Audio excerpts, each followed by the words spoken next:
La historia de los amonitas nos ayuda a reflexionar sobre las consecuencias de nuestros actos y cómo esto puede corromper a las futuras generaciones. Hoy te contaré quiénes fueron realmente los amonitas y por qué son considerados los crueles descendientes de Lot en la Biblia. Según el relato bíblico, el origen de los amonitas ocurrió después de la destrucción de Sodoma y Gomorra, las dos urbes pecadoras en la región del Mar Muerto que fueron aniquiladas por fuego.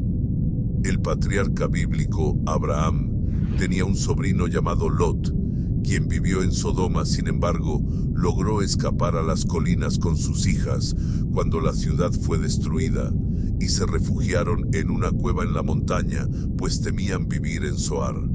En Génesis capítulo 19, versículos 37 y 38, leemos el relato de cómo nacieron los dos hijos de Lot, Moab y Ben-Ami.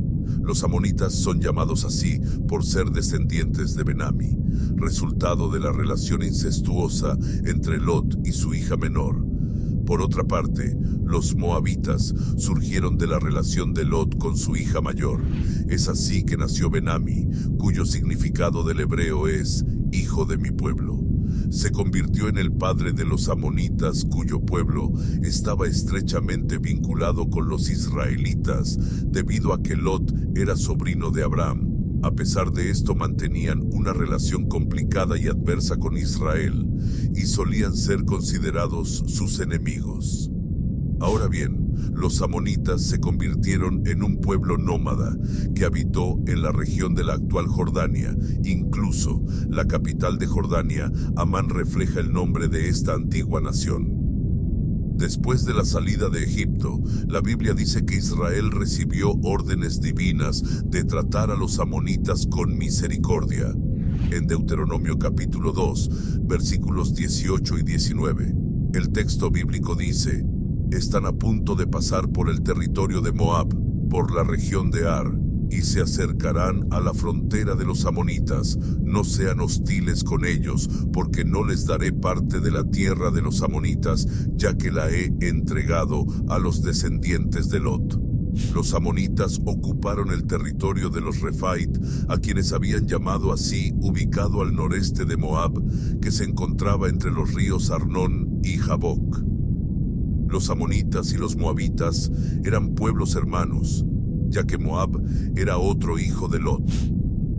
El territorio de los amonitas estaba protegido por fortificaciones, y aunque inicialmente los israelitas habían recibido del Señor la orden de no atacar a los amonitas, los textos bíblicos revelan que muchas veces este pueblo representó un problema para los israelitas. En diversas ocasiones se muestran asociados con otras naciones en oposición al pueblo de Dios. Por eso los amonitas son descritos en la Biblia repetidamente como enemigos de los israelitas, a pesar de su parentesco. Siguiendo las órdenes del Señor, el pueblo de Israel no luchó contra los amonitas durante el tiempo del Éxodo. Sin embargo, los amonitas, junto con los moabitas, mostraron desprecio por los israelitas mientras peregrinaban por el desierto. Al parecer también participaron en el plan de Balac, rey de Moab, junto con los madianitas para dañar a Israel. Contrataron a Balaam para maldecir a los israelitas por todas estas acciones. Los amonitas fueron condenados y no se les permitió ingresar en la congregación de Israel hasta la 10ª generación. Sobre esto, el texto bíblico en Deuteronomio capítulo 23, versículos 3 y 4 dice: ningún amonita o moabita, ni ninguno de sus descendientes hasta la 10ª generación, podrá entrar en la asamblea del Señor, porque no salieron a recibirte con pan y agua en el camino cuando saliste de Egipto. Además, convocaron a Balaam, hijo de Beor, desde Petor en Mesopotamia, para que pronunciara maldiciones contra ti. Sin embargo, el Señor tu Dios no escuchó a Balaam y transformó la maldición en bendición para ti, porque el Señor tu Dios te ama. No establezcan tratado de amistad con ellos mientras vivan en la época de los jueces de Israel. Los amonitas se aliaron con los amalecitas y los moabitas con el objetivo de someter al pueblo de Israel. Esta opresión sobre Israel duró 18 años y terminó cuando Ehud mató a Eglón, el rey de Moab. Sin embargo, más tarde los israelitas pecaron contra Dios, empezando a adorar a otros dioses, entre ellos las divinidades amonitas, y abandonaron al Señor. Luego, los amonitas cruzaron el Jordán e invadieron el territorio israelita, causando gran angustia. La opresión sobre Israel solo cesó cuando Dios designó a Jefté como libertador. La historia de los amonitas como opositores del pueblo de Dios continuó durante la monarquía en Israel, poco después de su unción como rey de Israel. Saúl derrotó y expulsó a los amonitas que habían sitiado Jabes, Galaad.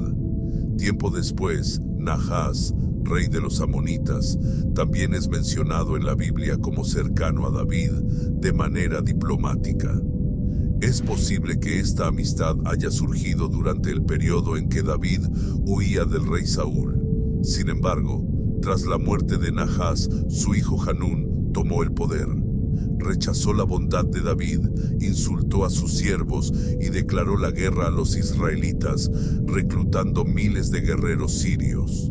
No obstante, los amonitas fueron derrotados cuando David envió a su ejército bajo el liderazgo de Joab, como se narra en 2 de Samuel, capítulos 10 y 12. Luego, los israelitas también capturaron la capital amonita, Rabá. En el Antiguo Testamento, los amonitas son mencionados como personas que seguían falsos dioses. La Biblia registra que varias prácticas de guerra de los amonitas eran extremadamente violentas. En cierta ocasión, un líder amonita planeó sacar el ojo derecho de cada israelita como parte de un tratado. El principal dios de los amonitas era Milcom, también conocido como Moloch o Molech. Este dios es mencionado varias veces en la Biblia, en particular en el contexto de los rituales y prácticas religiosas que incluían sacrificios humanos, especialmente de menores. Los amonitas adoraban a Milcom como su deidad principal, y este culto fue notorio por sus demandas crueles y prácticas extremas.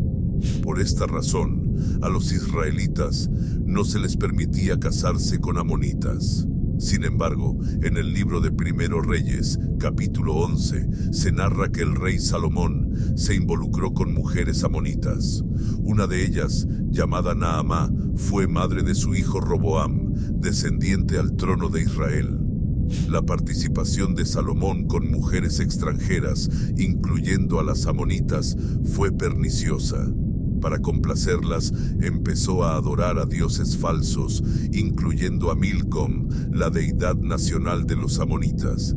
Salomón incluso erigió altares dedicados a estos dioses, los cuales solo fueron destruidos durante las reformas del rey Josías. En 2 Crónicas 20, se narra que en la época del rey Josafá, los amonitas formaron una coalición con los moabitas y edomitas para atacar a Judá. Sin embargo, Dios los confundió y terminaron destruyéndose mutuamente en tiempos posteriores.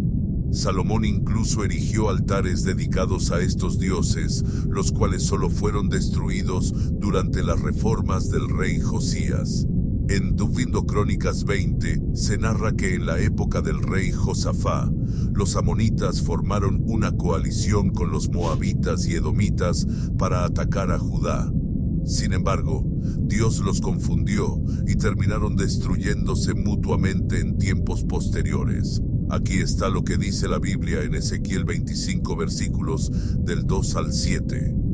Hijo de hombre, dirige tu rostro hacia los hijos de Amón y profetiza contra ellos, y dirás a los amonitas: oíd palabra del Señor Dios. Así ha dicho el Señor Dios, por cuanto dijiste: Ea, bien, contra mi santuario cuando fue profanado, y contra la tierra de Israel cuando fue asolada, y contra la casa de Judá cuando fue llevada en cautiverio. Por tanto, he aquí yo te entrego por heredad a los orientales, y pondrán en ti sus apriscos, y establecerán en ti sus moradas. Ellos comerán tus frutos, y beberán tu leche.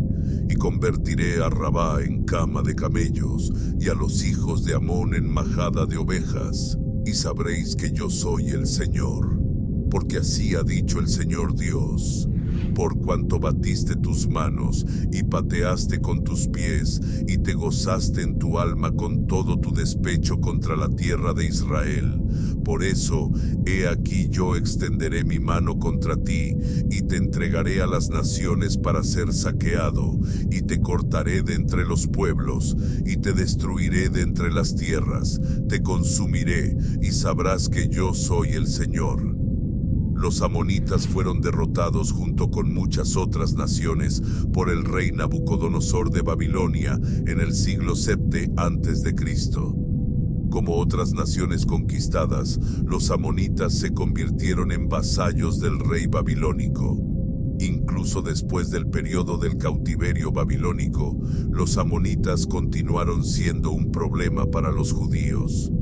La persistente oposición de los amonitas se hace evidente en el intento de Sanbalat. Y Tobías, que era el gobernador de Amón, impidió que Nehemías reconstruyera y practicó matrimonios mixtos con mujeres amonitas, lo cual fue duramente reprobado. Después de eso, los amonitas continuaron existiendo, al menos hasta el segundo siglo antes de Cristo. Algunos estudiosos creen que la casa de Tobías continuó gobernando Amón durante gran parte de ese tiempo, apareciendo en inscripciones de ese periodo y mencionada en obras apócrifas. Se dice que Judas Macabeo, por ejemplo, tuvo que enfrentarse a un fuerte ejército amonita. Actualmente, la nación de los amonitas ha desaparecido completamente, y las circunstancias en torno al declive del pueblo amonita no están del todo claras. Es muy probable que hayan sido absorbidos por las naciones árabes a lo largo de los siglos. La historia de los amonitas nos enseña el impacto duradero de nuestras decisiones y el legado que dejamos atrás. Nos motiva a actuar con justicia, respeto y compasión, siendo conscientes de que cada decisión que tomamos es un hilo en el tejido más amplio de la historia humana. Si este video despertó tu interés, te invito a darle me gusta, compartirlo y suscribirte al canal. Al hacerlo, no solo me apoyas para crear más contenido como este, sino que también te aseguras de no perderte ninguno de nuestros futuros videos. Que Dios te bendiga grandemente.